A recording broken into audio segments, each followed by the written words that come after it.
দর্শক, রাজধানীর ভোট কেন্দ্রগুলোর প্রস্তুতি ও নিরাপত্তা নিয়ে জানাতে সরাসরি যোগ দিচ্ছেন সহকর্মী এইচ হিমেল। হিমেল, আমাদেরকে জানাবেন ভোট কেন্দ্রের নিরাপত্তা কেমন দেখছেন এবং আরও জানাবেন কোনো অভিযোগ আছে কিনা।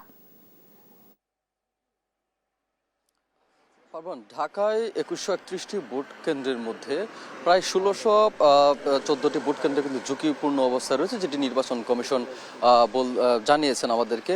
এই মুহূর্তে আমি ঢাকা 8 আসনে রয়েছি, যেখানে 108টি ভোট কেন্দ্র রয়েছে এবং সেখানেও কিন্তু 87টি ভোট কেন্দ্র ঝুঁকিপূর্ণ অবস্থায় রয়েছে, যেটি নির্বাচন কমিশন জানিয়েছে। তবে ঢাকা 8 আসনের যে ভোট কেন্দ্র রয়েছে, সেই ভোট কেন্দ্রের যে বিজয়নগর যে এলাকাটি রয়েছে, সেখানে ঢাকা সরকারি বদির হাই স্কুলে কিন্তু একটি ভোট কেন্দ্র স্থাপন করা হয়েছে। ঠিক সেটির সামনে কিন্তু অবস্থান করছি এবং আমার দুপাশে কিন্তু এই যে ঢাকা 8 আসনের যে প্রার্থীরা রয়েছেন, অর্থাৎ ঢাকা 8 আসনে যে 8টি প্রার্থী রয়েছে, 8জন প্রার্থী রয়েছে, তাদের মধ্যে মূল প্রতিদ্বন্দ্বী বিএনপি মনোনীত প্রার্থী মির্জা আব্বাস এবং তার সাথে কিন্তু জামাত সমর্থিত এনসিপির মুখ্য সংগঠক নাসিরউদ্দিন পাটোয়ারি, তারা মূল প্রতিদ্বন্দ্বী হিসাবে বলে আসছিলেন এই এলাকার মানুষজন। আমি কিন্তু এই মুহূর্তে এই আসনটির যে ভোট কেন্দ্র রয়েছে বিজয়নগর, সেইটির সামনে অবস্থান করছে এবং এইখানে আমরা যেটি দেখেছি যে ঠিক এই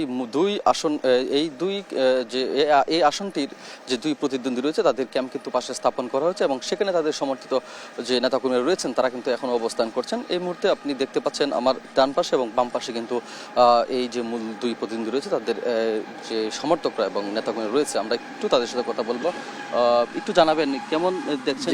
আমাদের নেতা জনতা মির্জা আব্বাস বাইরে অর্ডার, ঢাকা 8 আসনে যত প্রার্থী আছে সবাইকে নিয়ে সুন্দর নির্বাচন উপহার দেওয়া, কোনো গ্যাঞ্জাম জঞ্জট কোনো কিছু যাতে না করা, এটা আমাদের জননেতা মির্জা আব্বাস সাহেবের অর্ডার।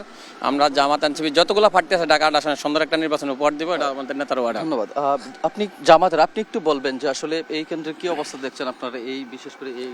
আমরা এখনো পর্যন্ত আশাবাদী যে সুন্দর একটা ভোট বিপ্লব ঘটবে এবং খুব সুন্দরভাবে স্বচ্ছভাবে ভোট এখানে কাস্টিং হবে ইনশাল্লাহ। কোনো অপ্রীতিকর ঘটনা এখন পর্যন্ত ঘটে নাই। আমরা আশাবাদী শেষ পর্যন্ত এই পরিবেশ অব্যাহত থাকবে ইনশাল্লাহ। যেটি শুনছিলেন যে এই ঢাকা 8 আসনে এখন পর্যন্ত কোনো ধরনের অপ্রীতিকর অবস্থা সৃষ্টি হয়নি এবং বিশেষ করে এই অঞ্চলটিতেও কোনো ধরনের অপ্রীতিকর অবস্থা সৃষ্টি হয়নি। রাজধানী ঢাকা 8 আসন থেকে এই ছিল আমার কাছে সর্বশেষ তথ্য। পার্বণ।